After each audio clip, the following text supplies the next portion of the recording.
Bon matin Facebook! Ce matin, le sujet de la capsule thématique, c'est la prise de décision dans nos vies personnelles.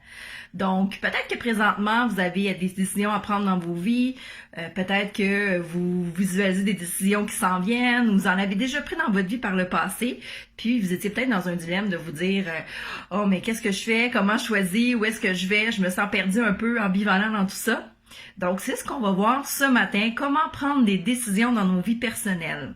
Mon nom, c'est Caroline Paquette. Je suis intervenante à l'organisme Oasis Santé Mentale à Grimby. Nous, chez Oasis, ce qu'on fait, c'est qu'on travaille avec l'entourage d'une personne manifestant des caractéristiques cliniques d'un trouble de santé mentale. Ça, ce que ça veut dire, c'est qu'on travaille avec la famille. Donc, les parents, les grands-parents, les enfants, petits et grands, de tous les âges, 0-100 ans que j'aime bien dire, les cousins, cousines, les amis, conjoints, conjointes, etc. Je pourrais vous nommer ça pendant longtemps.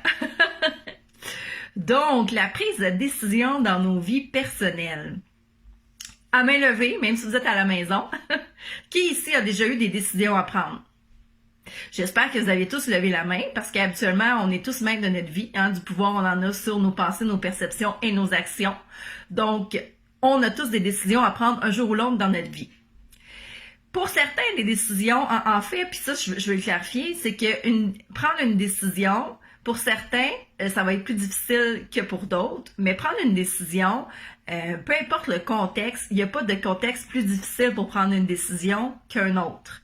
On est tous différents, on a tous notre sac à dos, comme je vous nomme quasiment dans toutes les capsules.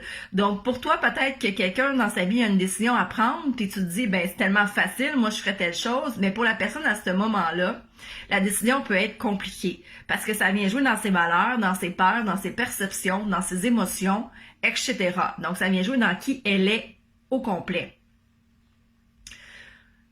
Pour prendre une décision, ce matin, on va travailler avec 3 mots. Donc, 3 mots que je vous ai nommés au moins à peu près 3 fois aussi dans des capsules. Donc, les 3 mots, c'est s'arrêter, observer et choisir. Donc, je les renomme, s'arrêter, observer, choisir. 3 mots très importants quand on est sur le point de prendre une décision. Pourquoi s'arrêter, observer, choisir? C'est que ça nous permet vraiment de prendre un moment pour analyser la situation. Ça nous permet de sortir de notre émotion et d'être un petit peu plus dans le rationnel. On va prendre quand même la décision avec son cœur, parce que c'est toujours important de le prendre avec autant les émotions que le rationnel, mais au moins on n'est pas seulement dans l'émotion. Donc, quand on dit s'arrêter au départ, ça veut dire je prends une pause. Si je suis collée sur une situation, on s'imagine que la situation est là, ça se peut que la situation, je la vois pas claire. Parce que ça avait joué dans mon sac à dos de vie personnelle. De l'anxiété, du stress, des peurs, peu importe qui je suis, ça vient jouer dans ce que je suis.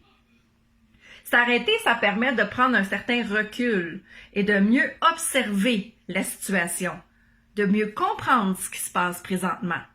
Fait que la première étape, quand on a une décision à prendre, puis surtout quand c'est difficile de prendre notre décision, c'est important de s'arrêter. S'arrêter, ça peut être de dire, je prends un week-end pour aller réfléchir, je me donne du temps pour réfléchir, je me permets de prendre le temps d'y réfléchir.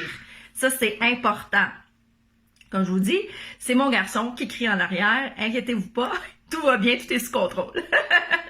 Donc, je prends du temps pour réfléchir. C'est ça, s'arrêter. Souvent, j'ai pris un temps. Souvent, c'est dur de prendre du temps. C'est ici maintenant qu'on veut prendre une décision. On est dans une société de rapidité. Non, prenez-le le temps. Moi, je dis toujours, une décision réfléchie, généralement, ça devrait être une bonne décision dans ta vie.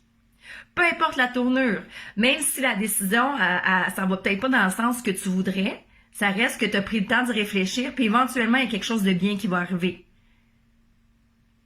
Donc, comme je vous dis, la première étape, c'est de s'arrêter.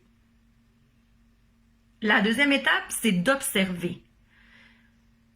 Une fois que je me suis arrêtée, c'est là que je peux peser le pour et le contre. Des fois, comme quand on était peut-être plus jeune, c'est de faire deux colonnes, une colonne pour, une colonne contre, selon les choix qu'on veut prendre. Ça se peut que tes deux colonnes soient égales. Ça se peut que finalement, ça va vers le pot, mais ton cœur, il dit « Ah, je suis pas prête à être là. » C'est pas grave. On est en mode observation. On observe les possibilités. On observe les solutions. Faites attention à ne pas rentrer dans des scénarios, par exemple. Hein? De ne pas rentrer, hier, je vous parlais d'anxiété, mais de ne pas rentrer dans des scénarios où est-ce que vous tombez dans vos peurs. Oui, mais si je fais ça pour arriver ci, ça, ça. Est-ce que tu es à 100% sûr que c'est ça qui va arriver? Probablement que tu vas me dire non. Donc, pourquoi tu mets autant d'énergie sur d'éventuel dénouement qui arrivera peut-être même pas? Mettre d'énergie sur ce que tu as du pouvoir, qui sont tes pensées, tes perceptions et tes actions. Donc, mets ce pouvoir-là là-dessus, présentement. Donc, j'observe. J'observe la situation, j'observe qu'est-ce que j'aimerais peut-être mettre en place. Encore là, une fois, il n'y a pas de temps déterminé pour observer. Si ça te prend des mois, des semaines, des années, c'est pas grave. Tant et si longtemps que tu n'es pas prêt, ça donne à rien de le mettre en place. C'est sûr que des fois, hein, surtout si vous êtes un peu plus que quelqu'un de stressé, des fois, il faut mettre notre parachute puis sauter dans le vide. Puis de se dire, ben j'ai un parachute après moi, puis il y a quelque chose de bien qui va arriver parce que j'ai prévu plusieurs plans. Hein, je ne l'ai pas fait dans le côté imprévisible. Donc, des fois, il faut, hein, même le mot « il faut », j'aime pas trop, mais des fois, c'est bien de sauter dans le vide puis d'essayer des choses. Quand on s'est arrêté, quand on a observé, il reste maintenant le temps de choisir. Et là, choisir, bien, je choisis en fonction de mes valeurs. Je choisis en fonction de ce que je veux dans la vie, hein, mes valeurs. Je choisis en fonction de qui je suis. Je choisis en fonction de mes attentes, du sens que je veux donner à ma vie. Et l'important, au bout de tout ça, c'est peu importe la décision, comme je vous ai dit tantôt, vous prenez une bonne décision. Dites-vous que c'est le choix que vous avez pris, parce que vous avez pris le temps. Dites-vous que c'est un bon choix. Oui, ça peut vous faire peur. C'est de l'inconnu, c'est du changement, c'est déstabilisant. L'être humain aime ça, l'équilibre, aime ça être en équilibre. Mais dans la vie, on ne peut pas toujours être en équilibre. Il y a des choses qui vont nous arriver où est-ce qu'on a des décisions à prendre. Puis sur ça, moi, je vous dirais peut-être, il y a une capsule que j'ai faite sur le lâcher-prise. Peut-être que ça peut être une autre façon de vous aider à choisir, de lâcher prise sur certaines choses.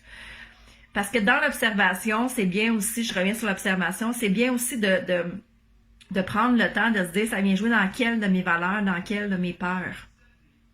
Pour être capable de faire un certain lâcher-prise, pour faire le choix qui va être le mieux pour nous. Le choix en fonction de notre émotion et le choix en fonction de notre rationnel aussi. Les deux ensemble. Sur ce, je vous souhaite de prendre des bonnes décisions. Vous allez toujours prendre des bonnes décisions si vous faites l'arrêter, observer et choisir. Donc, je vous souhaite une bonne journée. C'est une capsule qui se voulait assez courte parce que je veux pas non plus rentrer dans plein de théories au niveau de la prise de décision. Je veux que ça reste simple. Déjà, des fois, prendre des décisions, ça peut sembler difficile ou compliqué. Mais moi, je vais vous garder ça en toute simplicité. Je vous souhaite une bonne journée. Demain, comme je vous ai dit, ça va être une capsule qui va être surprise. Donc, sur ce, profitez de la journée. Au revoir!